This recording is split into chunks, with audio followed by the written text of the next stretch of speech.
एक गांव में रामू नाम का एक धोबी रहता था। वह रोज गांव भर के कपड़े धोने के लिए इकट्ठा करता और उन्हें नदी तक ले जाता। इस काम में उसका सबसे बड़ा सहारा उसका गधा था। गधा मेहनती और शांत स्वभाव का था। वह बिना शिकायत किए रोज भारी कपड़ों की गठरी ढोता था।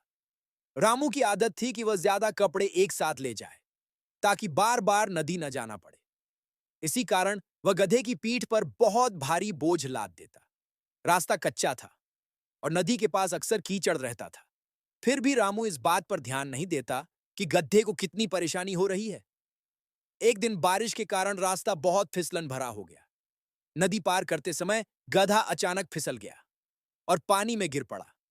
गीले कपड़ों ने पानी सोख लिया और बोझ और ज्यादा भारी हो गया। गधा उठने की पूरी कोशिश करता रहा, लेकिन उठ नहीं पाया। रामू ने मदद करने के बजाय उसे डांटना शुरू कर दिया और देर होने की शिकायत करने लगा।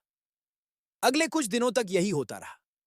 हर बार नदी पार करते समय गधे को डर लगने लगा और उसकी चाल भी धीमी हो गई। एक दिन गधा फिर गिर गया और इस बार उसकी हालत बहुत खराब हो गई। तभी पास से गुजर रहे एक बुजुर्ग ने रामू को रोका और कहा, बेटा, ये गधा तेरी रोजी रोटी का सहारा है। अगर तू इसे कष्ट देगा तो नुकसान तेरा ही होगा। बुजुर्ग की बात रामू के दिल में उतर गई।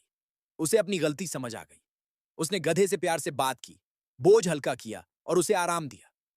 उस दिन के बाद रामू ने कभी भी गधे पर ज्यादा बोझ नहीं डाला। अब गधा भी खुशी खुशी काम करने लगा। उसका डर दूर हो गया और काम भी समय पर होने लगा। रामू ने सीख लिया कि लालच से नहीं, बल्कि दया और समझदारी से ही जीवन चलता है।